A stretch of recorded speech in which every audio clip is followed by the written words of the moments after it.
Quanto tempo você acha que deveria levar para passar?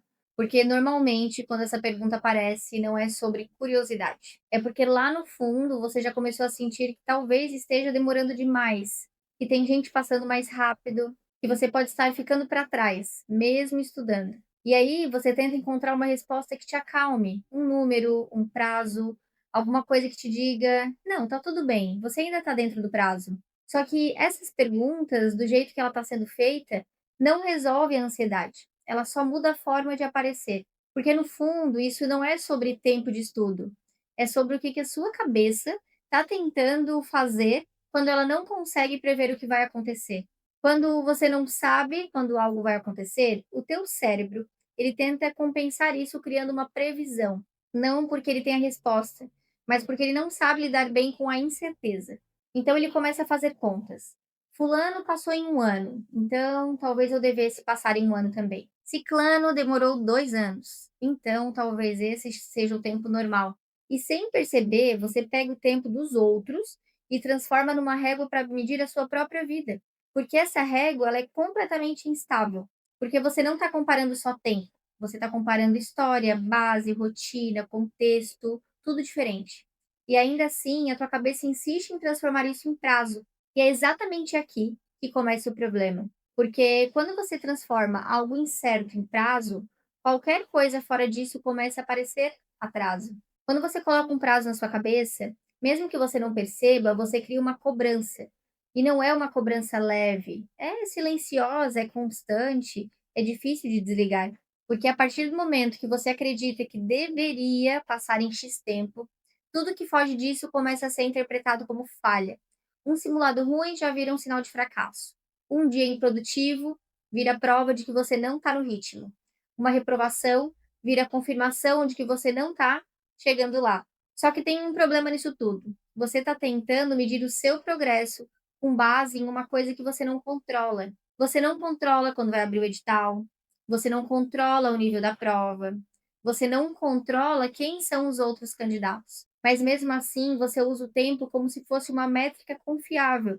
E aí começa a confusão principal, porque você passa a acreditar que o que está te fazendo sofrer é tempo que está passando, mas não é. Não é o tempo que está te desgastando, é a sensação de que você deveria estar em outro lugar, em outro nível, em outro momento. Você não olha para o seu processo e pensa: "Ok, eu estou evoluindo". Você olha e pensa: "Isso aqui já era para estar mais avançado". E é por isso que pesa, porque não importa se você estudou hoje, se você sente que está atrasado, nada parece suficiente. Percebe como muda?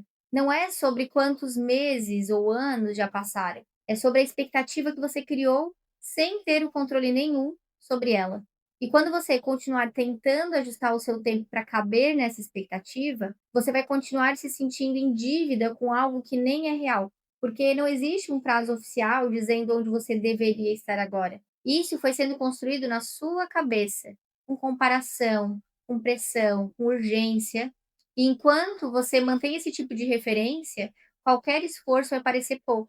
Então não é sobre aceitar demorar, nem sobre ficar repetindo que uma hora vai dar certo. É sobre parar de usar o tempo como um critério principal, porque o tempo ele não responde se você está no caminho certo, ele só passa. Se você precisa de alguma referência para não se perder, então troca a pergunta, em vez de quanto tempo vai levar, começa a observar outra coisa. Você está conseguindo continuar ou não? Porque no fim, é isso que separa quem chega de quem para no meio. Não é quem acertou o prazo, é quem conseguiu manter o processo, mesmo sem garantia. Tem semana que rende, tem semana que não, tem prova que você vai mal, tem prova que parece que você não evolui, e ainda assim você volta. Essa é a única métrica que não te distorce, porque quando você começa a olhar para isso, a sensação de atraso começa a perder força. Não porque você finalmente descobriu quanto tempo vai levar, mas porque parou de tentar controlar tudo isso. E quando essa pressão diminui, você começa a estudar de um jeito mais estável, sem aquela urgência constante, sem a sensação de que está sempre devendo. E no fim, o problema nunca foi tempo. Foi tentar transformar algo incerto em um prazo que te desse segurança. E enquanto você precisar dessa segurança, vai continuar se sentindo atrasado. Mas quando você muda o que observa, o processo deixa de ser um peso e vira algo que você consegue sustentar. Se isso fez sentido para você, me conta. Hoje o que mais te pesa? O estudo em si ou a sensação de que você está atrasado? Eu quero entender como isso aparece aí para você. E se esse tipo de reflexão te ajuda a organizar a cabeça, curte esse vídeo e se inscreve aqui no canal. Porque eu vou continuar trazendo esse tipo de conteúdo mais para te dar clareza do que para te pressionar.